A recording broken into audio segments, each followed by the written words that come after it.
Do you want a sneak peek into what happened for So You Want to Be an Authortuber weekend? You are totally going to want to see this little bit of a snippet from one of the hours where we recorded part of the lecture, part of the coaching, and some of our conversations. Oh my goodness, it got so amazing.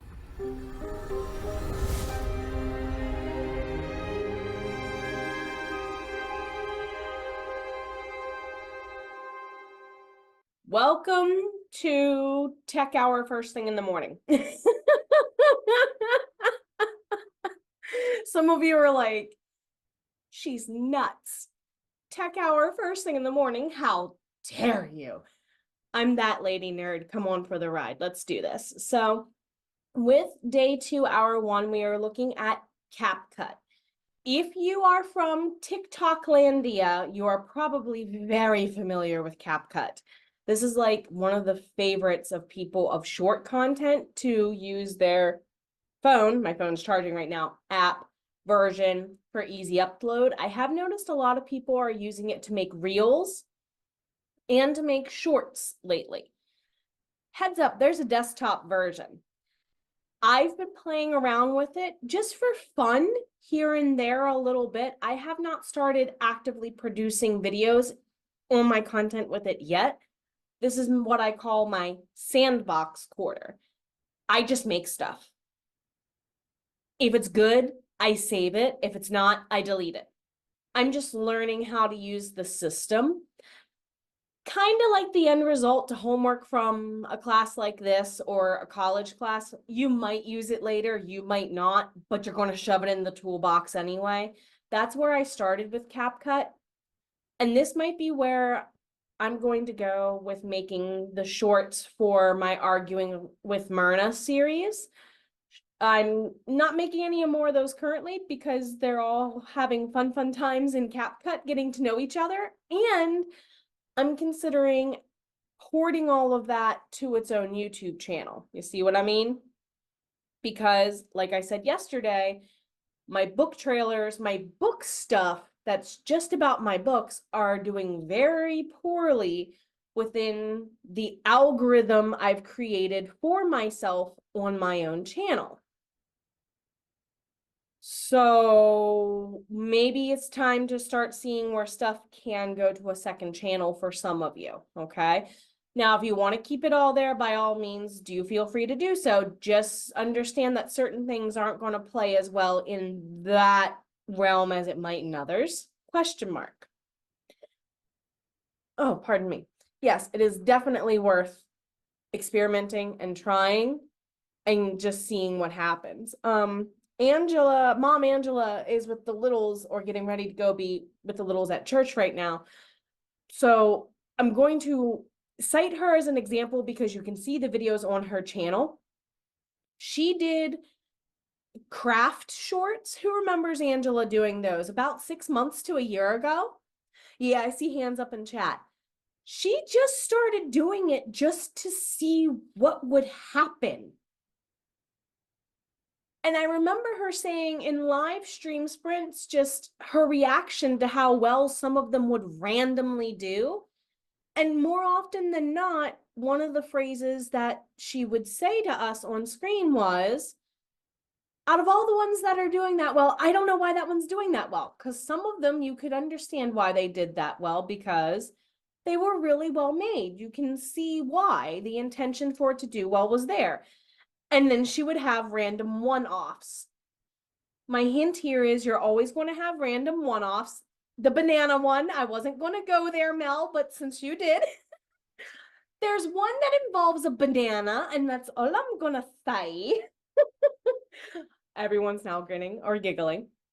But CapCut sometimes can lead to you making those videos that will do that well on the consistent without having to actually go through and make them yourself and build them yourself so much. For example, whenever I make the Arguing with Myrna shorts in Canva, I have to build each of those one at a time because you can make shorts. Oh, look, if I type shorts, what shows? YouTube shorts. If I type TikTok. Oh, look. Anything you could want ratio-wise related to TikTok stuff starts showing. Same for, sorry for my vocal cords being mean this morning, Instagram Reels. You can still actually build them here if you want, but CapCut makes it even more simplistic than that, okay? I'm going to show you guys a couple of things about CapCut here in a minute. I would say definitely give it a run for your quick vertical content, especially now that YouTube Shorts has a live function. You can do it through StreamYard, and we're going to do a StreamYard crash course as one of the things we do on the monthly. There's a form where you get to pick what you do first kind of deal coming out later today, and it'll help you make those decisions.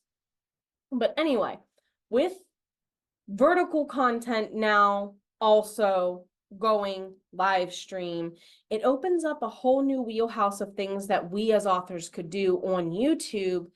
And as you notice, when YouTube released Shorts, they pretty much said, hi, TikTok, high five, bye, TikTok, keep up with me now, keep up with me now, to the point that Instagram and Facebook said, dang it, now we have an unplanned project we got to do just to keep up. Okay? So for some people, I could see where if, say, for example, you are doing an in-person writer group. A few people I know here have those. It would not be a problem for you to get them to sign a waiver that says, can I film the back of your head with a camera, filming me live, teaching all of you? If K-12 schools can do it for their social media, why can't you? Asking as a former K-12 teacher, because I used to have to write and get my kids to sign that stuff for field trips and stuff, because there was a chance they might have been recorded for a museum's social media and us not know it. So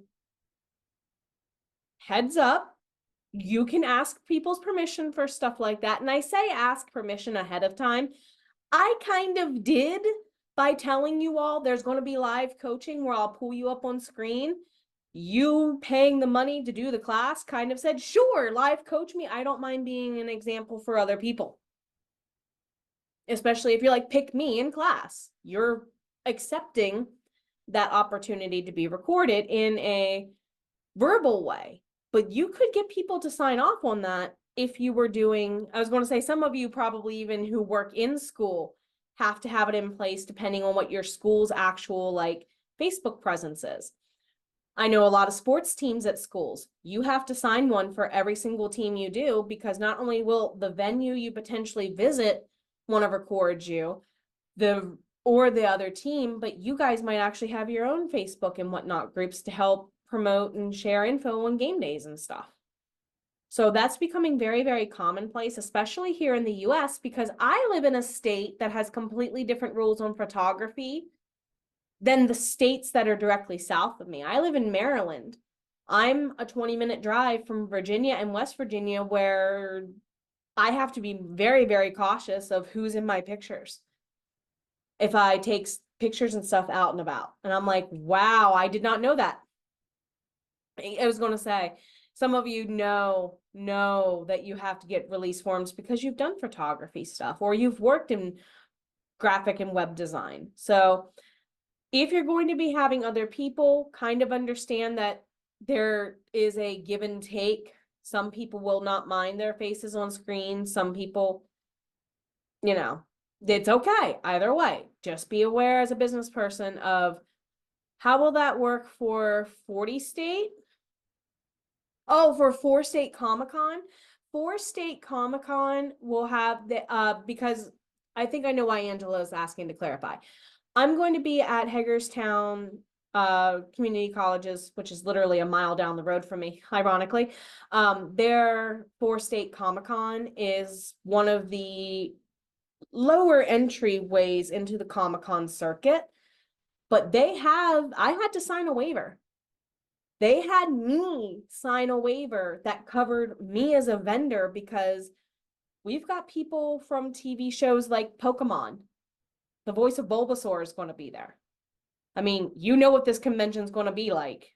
To those of you who know anything of or have ever heard anything Pokemon, it's a Pokemon weekend. It's going to be nuts. So all of us, customers they covered us. The venue basically covered us to where we didn't have to release those forms. I was going to say, if you want to do conventions or in-person signings, you're going to have to ask, because sometimes, like Comic-Con, because they put a lot of their stuff on Facebook, YouTube anyway, they have a form for the customers that says you're okay in understanding that you are giving up your rights to your face and whatnot, because we're going to have people recording like crazy all over the place.